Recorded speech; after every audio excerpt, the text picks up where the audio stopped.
So we begin to talk about the element meditations. There are 4 elements, which I mentioned in the first talk: earth, water, air, fire. There is much to this. This opportunity in this retreat will cover the basics, and you can get an idea to begin with, etc. But this is an in-depth practice and would typically take weeks of commitment, months, or years. It may become a basis of an ongoing practice throughout life.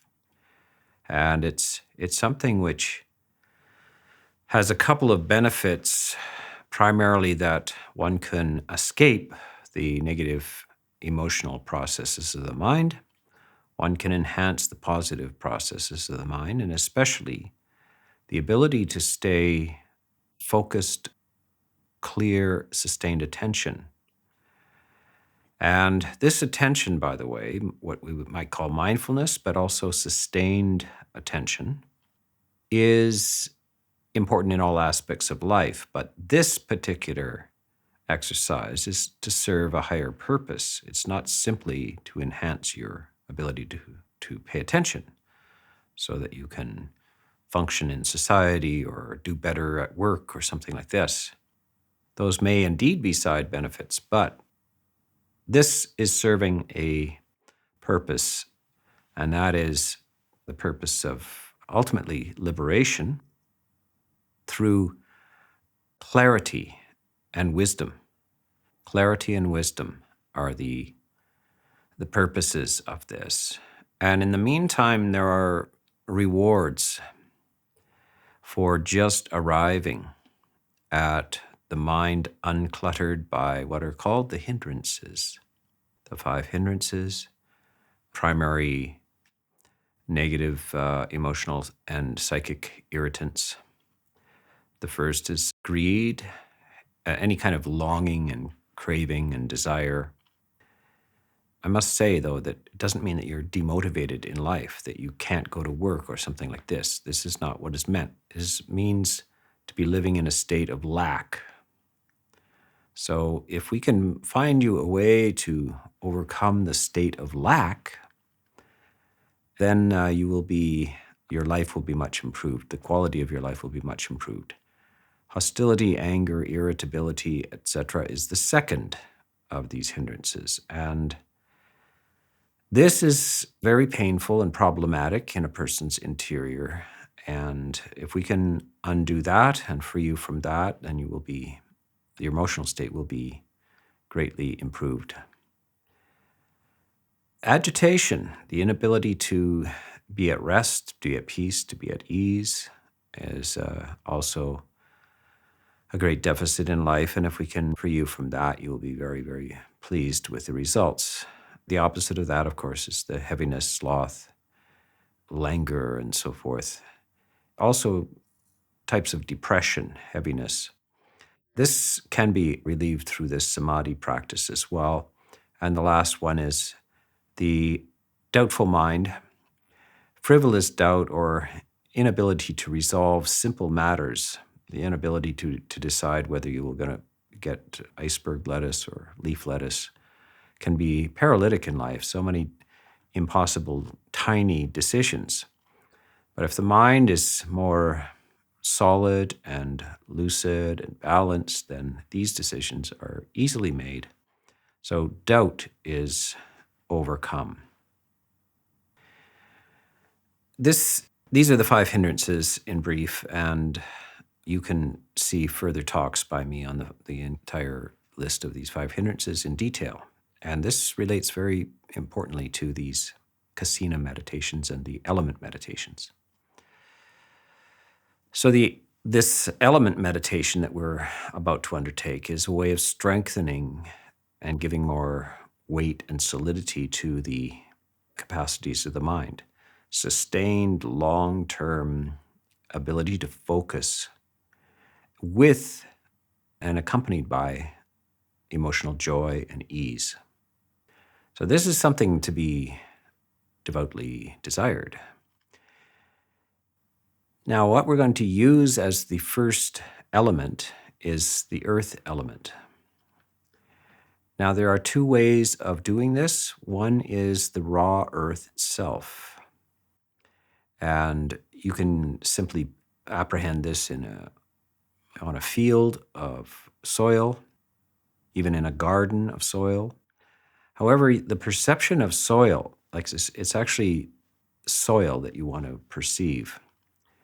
The earth, of course, itself, the stones and all kinds of aspects of the earth are solid and earth element, but you want the essence of this. And this is particularly brought out in large fields of earth. One of the things we want to avoid is strong coloration of the earth. So if you're standing on a grassy field, the green of the grass and so forth is going to mix into your perceptions. And it's another type of meditation object, and we will get to that. Those are the color kasinas. So when you are trying to pick up the sign of the earth element, you want basically soil or clay. Clay is a very nice color, very neutral gray color.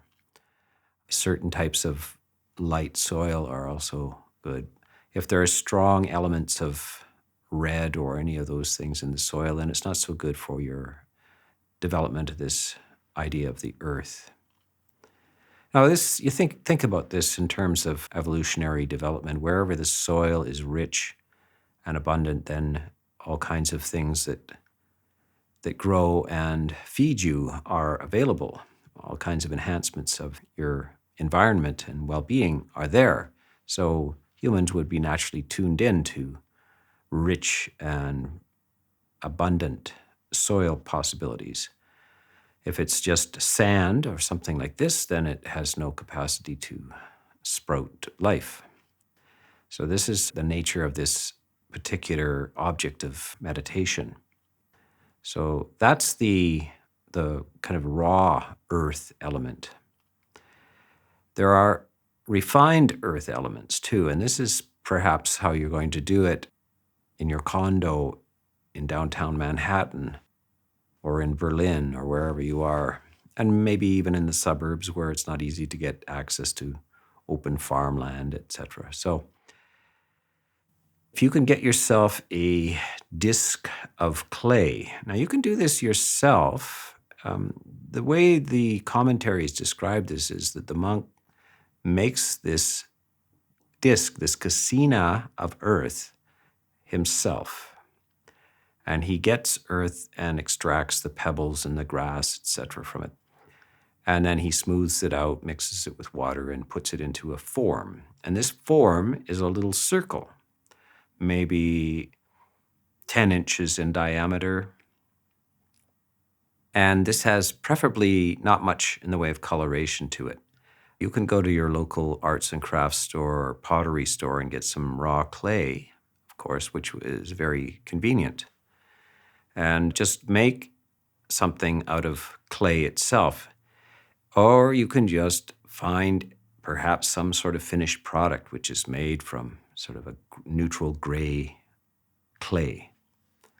And it should be in a circular form. The circular form is that it has no distraction in terms of its shape. So the shape of the kasina is minimalist and not distracting itself. You're not interested in the shape of this, and you're not interested in the color of this. And this is why we're trying to find a neutral color for this kasina and a geometric shape that is not complex. So the simplest would be a circle. So you would either make this yourself, or if somehow you can get a hold of a disc of clay and you're going to use that as a visual aid. So this disc of clay that you will make, you're going to stare at this and you're going to attempt to visually absorb the essence of this, and you're going to be thinking to yourself at the same time about this solid earth element that is part of all of our lives. We are in the midst of earth. Earth, by the way, so a little bit of the depth of this idea of the four elements, Earth is what we would call in modern physics extension in space. So we know what solids are in modern science. That which is solid and extends in space has resistance. So that is what Earth is. Water is that which is cohesive and flows. Air is more or less vibration, and fire is what we would call heat. So these elements, they're all, according to the Buddhist idea of elements, they're all always combined. They're just in different proportions. And you see this very acute observation in the 5th century BC of how things work, that this element of earth, or extension or solidity, is present even in the air. And you will notice this if you are driving your car at 60 miles an hour, roll down the window and put your hand out, and you will feel the earth element in the air. That is the solidity and resistance. So this is what causes, as you go faster in a car, the air resistance increases, and most of the energy in a car is devoted to pushing the air aside. And they would call that the earth element, the solidity element. And you can see that in a hurricane, of course, the air can pick up an entire house and hurl it across the town. It can pick up large vehicles. So this is that there is this element in the air element. Of course, if you're in a climate that has a lot of humidity in the air, you'll see the water element is mixed into the air element. If you're in the desert, there's very little of the water element in the air, but there's always some. The water element is also what we call cohesion, so it sticks things together so they don't fly apart. So that's how they regarded it at the time. And the earth element resists being compacted. So water, for instance, is almost impossible to compact. You can't put it in a vise and squeeze it. It resists that. So that is the earth element in water. Notice also what I'm sure that they noticed and used for this observation is that water can produce the earth element when it becomes ice. So ice is virtually indistinguishable from, it's a solid. It's like rock. It resists. You can walk on it. Then as the heat element, the fire element, increases, then it becomes water. And if you increase it further, it starts to boil and becomes air element. It flows into the air. The increase of heat and air turn it into steam and vapor. So these four elements are all actually combined in every aspect of material reality. This is according to the Buddhist idea of materiality. So this is a little bit background information so you can contemplate this. These elements are, in their essence, are quite miraculous and cause us to react to them. We need to react to them because it's very important for our survival.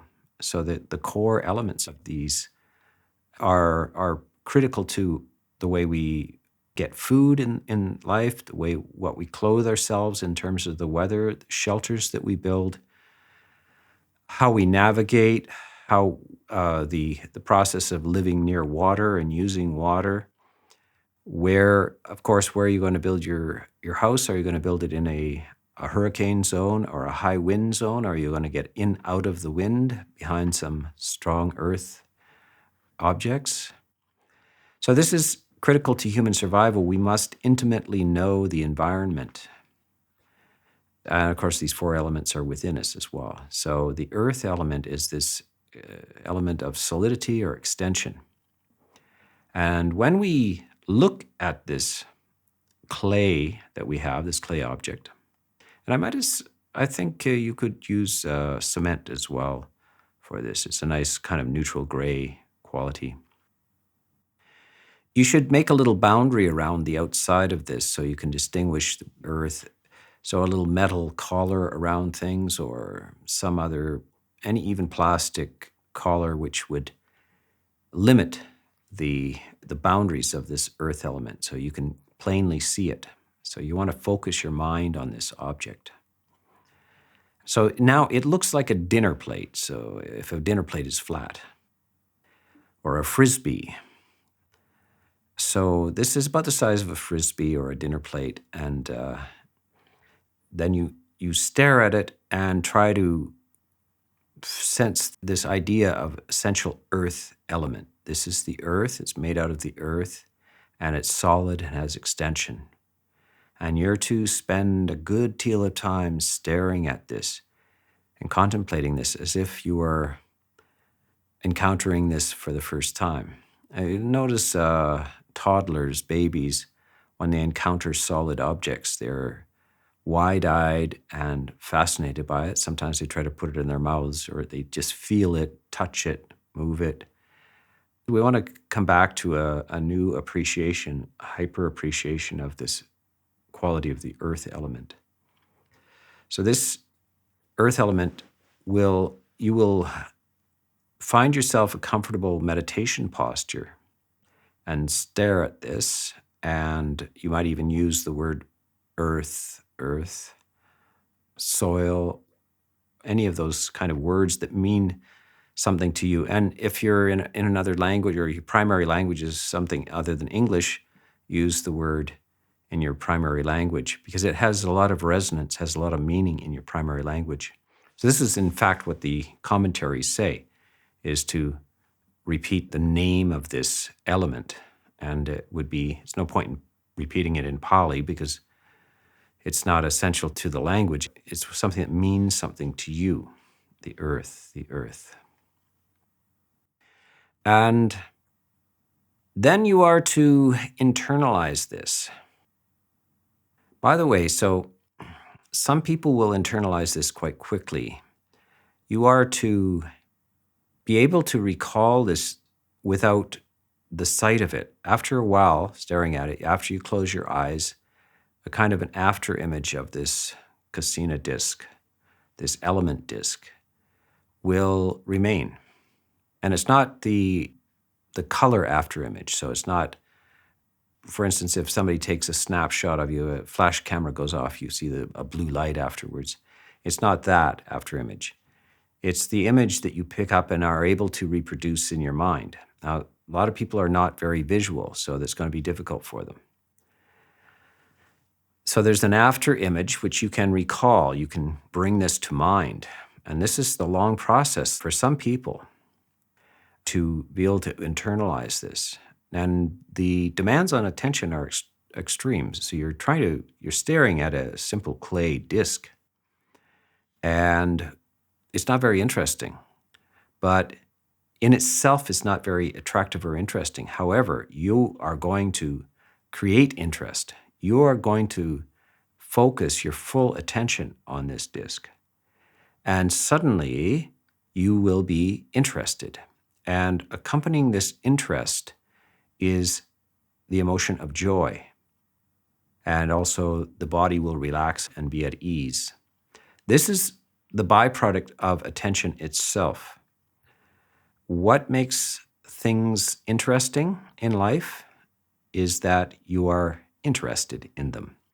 Normally, for most people, they require lots of colors and dancing clowns and balloons in the air, and this makes them interested, and they delight in this. But it's not the clowns or the balloons in the air or the television show that is delightful at all.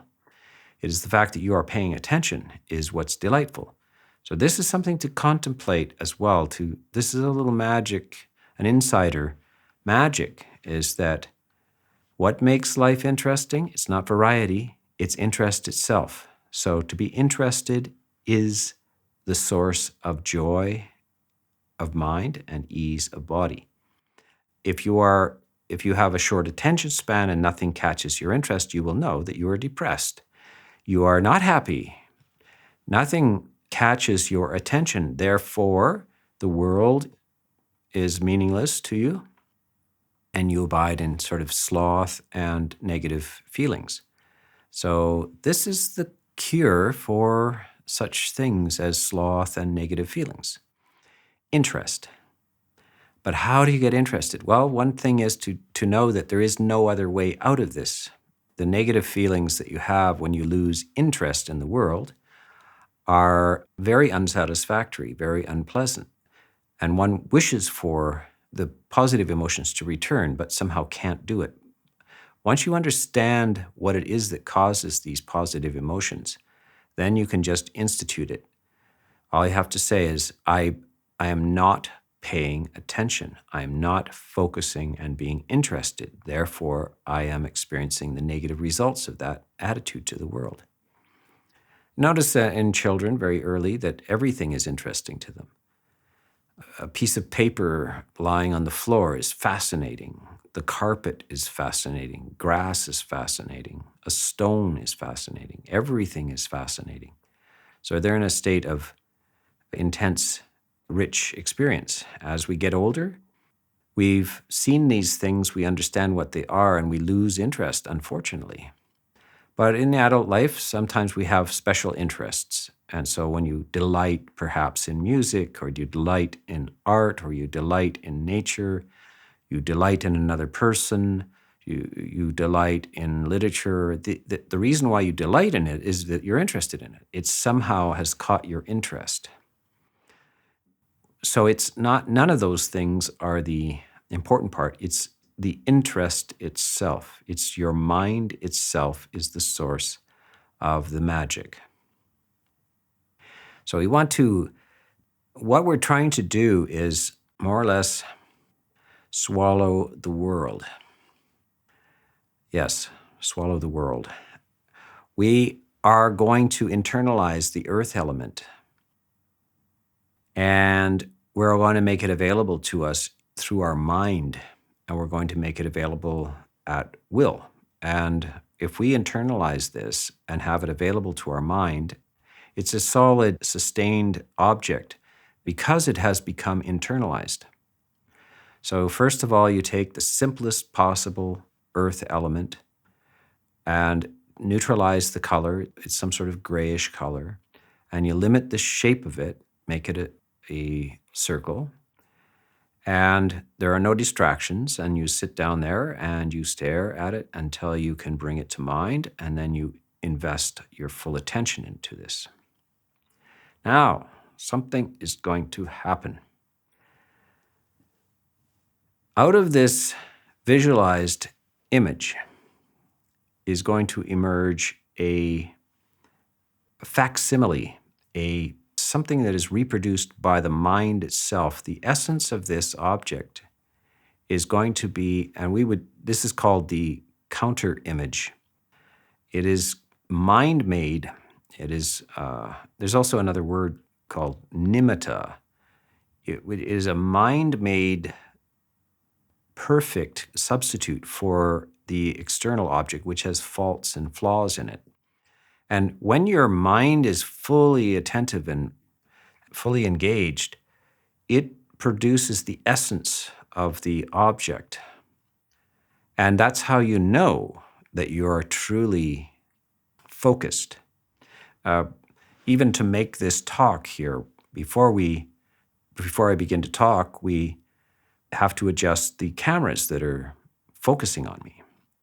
And we zoom back and forth and get a faded image or a muzzy image, and then we eventually get a perfectly clear image so that the focus of the lens is absolutely in the right position. By the way, there is no tension in the camera by doing this. You move the lens back and forth, and eventually it comes into vivid clarity, and then you know you have the right image. You've got the focus. This is just what the mind is going to do as well. When your mind is not focused, the image has flaws in it. It falls away, you drift, you change your attention. It comes in and out of your attention. So this is inadequate, and you must focus your inner camera on this object until it is vividly lucid, hyper-lit. So you've probably seen art like this that is not only real, but hyper-real. The colors of hyper-real art are beyond ordinary colors. Shapes are ultra crisp, ultra clear. So this is what the mind can do when it comes fully into complete absorption and attention. A mind-made object, it appears. And the mind-made object is no other than your attention purified. So this is the sign of success. And this is what it's called, the sign. And you will know that when your inner experience, your imagination, your ability to focus is hyper, then it becomes much more vivid than you can find in reality, simply by looking through your eyes, because now you're looking through the eyes of the mind at this. So this is becoming extremely vivid. And at this point, a sense of time sort of drops away, as it does when you're absolutely enraptured. Now, think about reading a book. Now, I hope all of you, some of you may never have been a reader or one who enjoys reading. You might have been raised with television and movies where you're absorbed in movies, but those who are readers of books will understand this. The movie is never as good as the book. How could that be? The book is just a bunch of squiggles on a page, isn't it? No, it's not. As you read this book, something happens. The first few sentences are something, you become interested, and then the vision, you start to enter a world. So when I describe these kasinas and these elements, it is something like the vivid world which emerges from a book. The book is simply abstract knowledge, abstract signs on a page, but a world appears in your mind. Now, if you're a reader, you will completely understand what I'm saying. Some of you are not so much on the literate side, and you will wonder what we are talking about. But those who are readers know that a vivid world appears and is more vivid than the reality. When we make it even into a very good Hollywood movie, it somehow never lives up to the world we created in our minds. So this is the magic of the mind. And when that happens with a book, you also lose track of time. You lose the sense of your body, but your emotion is enraptured. So your experience of a really good book is rapturous. You read it, you start at 11 o'clock at night, you have to go to work tomorrow, and so you're going to just read a half an hour. So of course, then 2 o'clock in the morning, and you're just at the most gripping point. So time has flown by. 3 hours have gone by when you meant to read for only 30 minutes. This is the intensity of absorption. So this is what is meant. The mind, in this case, is absorbed in a streaming story, something that is meaningful and interesting to you. What we're going to do with this kasina is we're going to eliminate the story, and we're going to eliminate the sequence of ideas, and we're going to eliminate words themselves. We're going into another state of rapturous attention, which does not require language. In fact, is meant for reducing the excessive inner activity, the inner voice that is plaguing us to some degree all the time. The inner voice is talking to us and won't shut up. That's unfortunate. The inner voice is actually very useful and important, but if it is out of control and says random things to you, then you need to reduce its activity, because it's like a person along with you that never stops talking. We don't need that. We need our silence, we need our peace, we need our clarity, and sometimes we need our words, and that's perfectly fine. But we use our words when we want our words and not when we don't want our words. So this kasina type meditation, this is pure samadhi meditation, and one of its functions is to reduce the excessive discursive or discourse in our minds. So this is the earth element meditation. Now, you can experiment with this yourself. Don't expect this to be 20 minutes and done. This is a super normal activity. If you manage to do this, it's not normal. It's super normal, above normal. And you wouldn't sit down and expect to play the piano in 20 minutes. You know that people devote hours and hours every single day to these things. But think about what people do for hours and hours. They go out and play golf, which I think Mark Twain said, golf is a good walk ruined. So people spend hours, weeks, months, and lots of money in their lives pursuing these so-called hobbies. Why? I think if I described golf to a 5th century meditator, they would say, man, I don't know what religion you are, but I wouldn't want to try that. That sounds too obscure to me. People spending time in these hobbies, incredible amounts of time and energy and money. Why? Because they like it. They like it. It captures their interest. We are going to use something very simple, and it's all the primary cost is a lump of clay. But if you can do this, it's better than golf, which is not saying much. It's better than sports, better than movies. It's of course not a large portion of the population is going to do this, but and not everybody is suitable for this. But if you can, it has great rewards. So it would be a shame for this to be left in obscurity and not brought forth and available to people. This, even in the monastic company, these kasinas and element meditations are quite rarely talked about and practiced. But at some point in Buddhist history, they were fairly mainstream in meditative practice.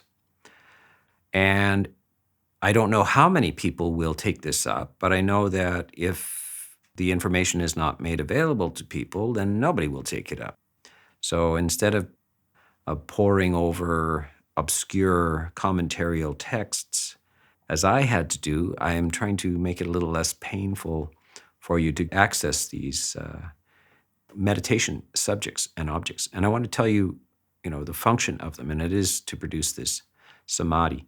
And it is, again, as I would remind you at the beginning of the talk, that it is to overcome your psychic irritants, the 5 hindrances. That is one of its purposes, and that is a deliverance in itself. It is one of the most beautiful experiences that a human can have, is true emotional and psychic health, free from the harassments and irritabilities of these very common emotions, which are harass the mind. So this is a worthy pursuit. I want to say again that you can't just sit down out of the blue and do this. This is preceded by a lot of preliminaries, and for different temperaments, it's important that you understand that there is an entire path to this achievement. So this is the 8th factor of the Eightfold Path, this samadhi I'm talking about, and the use of these kasinas and earth elements, the earth element and the other elements, is the jumping off platform for true enlightenment and wisdom.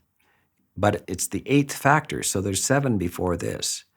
So don't expect to just sit down and jump to the 8th factor without having fulfilled some preliminaries. So this is important that you go and understand that in order to get this, to sit down, it could be just a frustration for you, and you may have to fulfill some preliminaries before you do this. It's not just a half an hour of quiet in your living room that makes this happen. It's the way you live your life. It's the way you view things. It's the way how you think and speak and act in your ordinary life has to be reshaped in order to get success in these endeavors. So this is information during this retreat. But if you're up to it, then you should give it a try with the actual kasina and just see how it goes.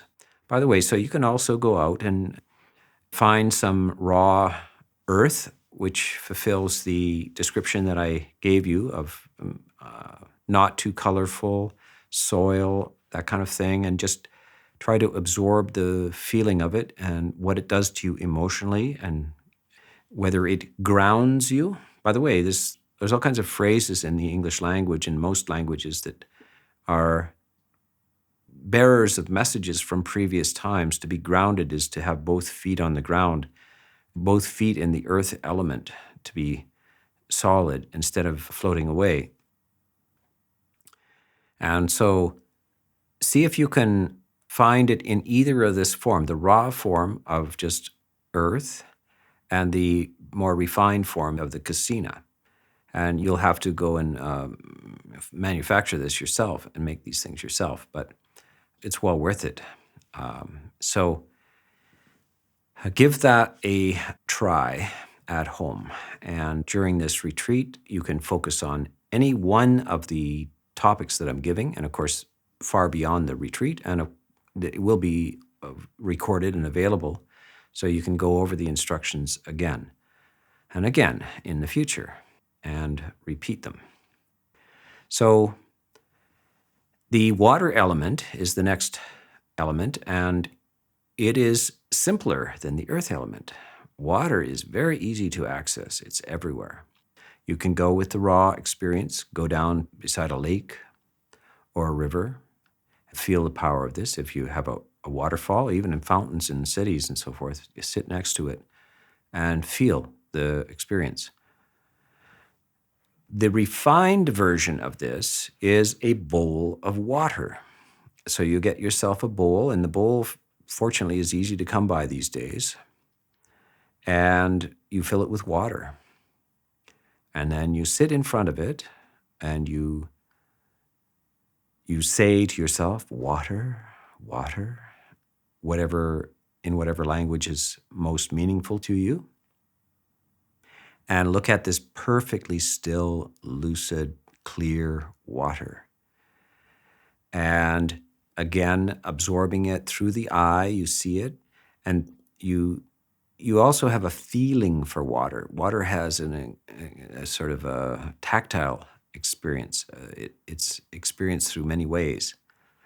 So when you stare at it, you are interested in this miraculous element, this perfectly clear, and there's a certain solidity to water as well, resistance in the water. All of these things are part of your experience in life, starting as a child. So children, of course, love to splash around, play in water. They are fascinated by water. And this fascination is still embedded in you as a human. You must have water. It's a very critical element to your survival. So sit with this and then attempt to internalize this. So that's a very easy kasina to make in its simplest form. So when you do this, by the way, you are going to have, if you succeed at this, and especially if you're preoccupied with this you might take this up for weeks at a time or months at a time, whichever element you choose to preoccupy yourself with is going to start to jump out at you in the environment. If you're focusing on water, you're going to suddenly see water everywhere. You're going to encounter water everywhere. It's going to jump out at you. If you walk into a room and a faucet is on, it's going to be like hyper real to you.